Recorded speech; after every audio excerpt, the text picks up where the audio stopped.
Guys, back to my channel Sonali Abhay blog. তো এই যে বেরিয়ে পড়েছি, আজকে একটা ব্রাইড আছে, তো সেখানেই যাচ্ছি সাজাতে। তো চলো পুরো ভিডিওটা কন্টিনিউ করতে থাকো। কিছু বলবো তুমি? না, আমি কিছু বলবো না, চলো। সব বলা তো তুমি হয়তো গেল তোমার ভালো। আমি এখন কি বলবো?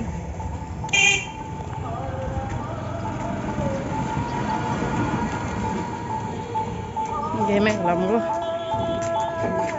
রুমালটা আনতে হবে। আমার তো দু হাতে, এটা হচ্ছে আমার কাজ। তাছাড়া আমার আর কোনো কাজ নেই, এগুলোই কাজ আমার।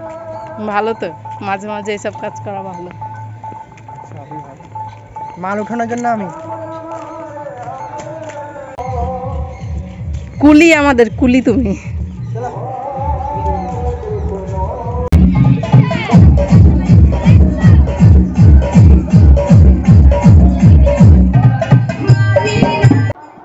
তো এই যে ব্রাইডের বাড়ি পৌঁছে গেছি, আর ওকে আমার টাইম দেওয়া ছিল 4:30। তো আমি সেই মতো ওখানে 4:30-র মধ্যে পৌঁছেও যাই, কিন্তু ওকে দেখলাম 4টের মধ্যে আমাদের ওই দিক দিয়ে যাচ্ছিল জল কাটতে। তো আমি ভাবলাম তারপরে হয়তো হয়ে গেছে সব। তো এসে দেখি যে এখনও খই ভাজা হয়নি ওর। তো বললো যে যাও একটু বসো। সত্যি সব জায়গাতেই একই প্রবলেম, বসতে হবেই। এখানে ও রিং লাইটটা সেট করছিল, আর আমি বলছিলাম এই যে মেকানিক, এটা বলাতেই ওর রিয়াকশানটা শুধু দেখো। তারপরে এই যে ব্রাইড আসলো, এখন যাবে হচ্ছে গা ধুতে। তো তারপরে এই পুচকিগুলো এসে বসলো, তোদের সাথে একটু করছিলাম, মজা করছিলাম, হাই করতে বলছিলাম। তারপর এই যে ব্রাইড বসে পড়েছে। তারপর কনসিলার দিয়ে ওর আইটা আমি সেট করে নিই, তারপরে এই মানে আই মেকআপটা শুরু করে দিয়েছিলাম। তো তোমরা পুরো ভিডিওটা দেখো, ওর কেমন কি লুক হয়েছে। আমি যতটুকু পেরেছি তোমাদের পুরোটাই শেয়ার করার চেষ্টা করেছি। তো তোমরা পুরোটা দেখতে থাকো। আর যদি পার্সোনালি আমাকে কেউ তোমরা মানে এনি টাইপ মেকওভারের জন্য বুক করতে চাও, তো অবশ্যই করতে পারো। আমি ডেসক্রিপশানে নাম্বারটা দিয়ে দিব, তোমরা সেখান থেকে আমাকে কন্ট্যাক্ট করে নিও। আর আমার এই মেকআপ ভিডিওগুলো যদি তোমরা দেখতে চাও রেগুলার, তাহলে আমার চ্যানেলটি সাবস্ক্রাইব করে নাও, তাহলে সর্বপ্রথম তোমাদের কাছে নোটিফিকেশান চলে যাবে। আর আমি নিত্য নতুন মেকওভার মানে শেয়ার করতেই থাকবো, তোমাদেরও অনেক দেখে হেল্প হবে। আর তোমাদের যদি কোনো মেকআপ লুকের রিকোয়েস্ট থাকে যে দিদি এই মেকআপ লুকটা একটু করে দেখাও বা কোনো কিছু, তাহলে আমি অবশ্যই সেটা শেয়ার করব। আমাকে সেটা কমেন্টে জানিও, আমি যতটা পারবো তোমাদের রিকোয়েস্ট রাখার চেষ্টা করব। ওর বড় চোখ, তো এই জন্য আই মেকআপটা খুবই সুন্দর লাগছে, ফুটছে খুব সুন্দর ওর চোখে। বড় চোখে এরকম আই মেকআপ খুবই সুন্দর মানে দেখায় আর কি, ফুটে ভালো। তারপরে এই যে আমি ওর মানে কন্ট্রোল করে নিচ্ছি। তো ফুল লুকটা দেখার জন্য লাস্ট অবধি ভিডিওটা দেখতে থাকো।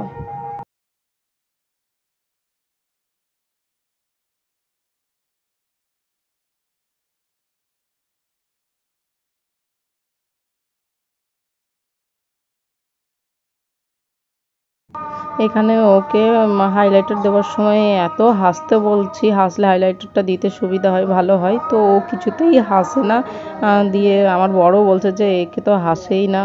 তো ওকে হাসানোর জন্য একটু মজার মজার কথা বলছিল। আর এখানে ও বলছিল যে আজ হাসি পাবে না। সত্যি আজকের দিনটা যেমন একটা মেয়ের কাছে স্পেশাল, তেমনই দুঃখেরও। কারণ যেখানে ওর মা বাবার হাত ধরে এত বড় হলো, এত বছর কাটালো এখানে, সেই জায়গাটা ছেড়ে, মা বাবাকে ছেড়ে পরের ঘরে চলে যেতে হয়। তো সত্যি এই জায়গাটা মানে প্রতিটা মেয়েরই এটা খুব দুঃখের। তো কি করার আছে বলো, যেটা হয়ে এসেছে, মেয়েরা তো পর ঘরই হয়ে আসে। তো দেখো তোমরা পুরো ভিডিওটা।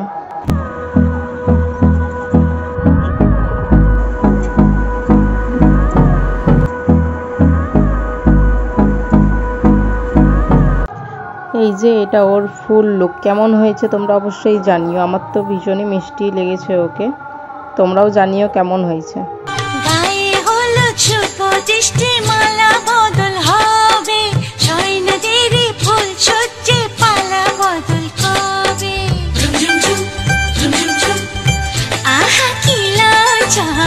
তারপর ব্রাইডের মা জেঠিমা কিছুতেই ছাড়ে না, বলছে খাওয়া দাওয়া করে তারপর যাবে। আর এই যে ওর বাড়িতে মোটামুটি যেটুকু ডেকোরেশন করেছে সেটাই তোমাদের দেখাচ্ছি।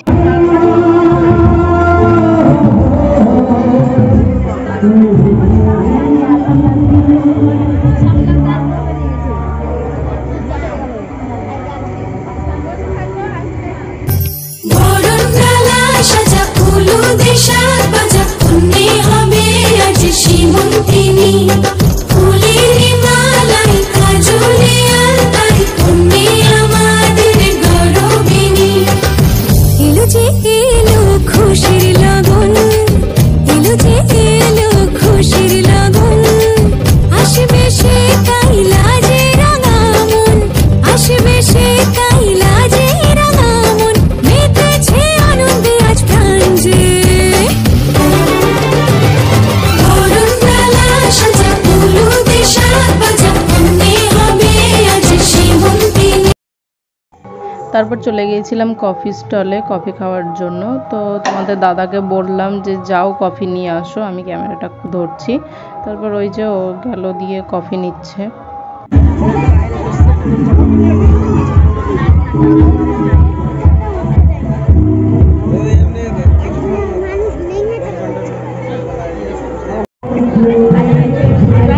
ভেবেছিলাম কফি খাওয়ার পর একটু ফুচকা খাবো, ওখানে ফুচকা স্টলও বসেছিল, কিন্তু কপাল খারাপ কি আর বলবো, মানে যখন যাচ্ছিলাম ফুচকা খেতে তখন দেখছি যে আলু শেষ হয়ে গেছে, তো আবার আলু মাখবে। আর ওইদিকে মেলা যাব, ওই জন্য রাতও হচ্ছিল, আর এখন আলু মাখতে অনেক দেরি লাগবে। ওই জন্য তোমাদের দাদা বললো যে চলো খাওয়া দাওয়াটা করে নিই, তারপর যদি ফুচকা খাও তো খাবে, কিন্তু তখন কি আর খাওয়া হয়, মানে পেট ভরে যায় আর ইচ্ছেও করে না, তারপর আর খাই। চেয়ারগুলোতে ভাত পড়েছিল, ওই জন্য তোমাদের দাদা চেঞ্জ করে নিল চেয়ারগুলো, আর এই যে বসে পড়েছি। তো আজকের ভিডিওটা এই পর্যন্তই।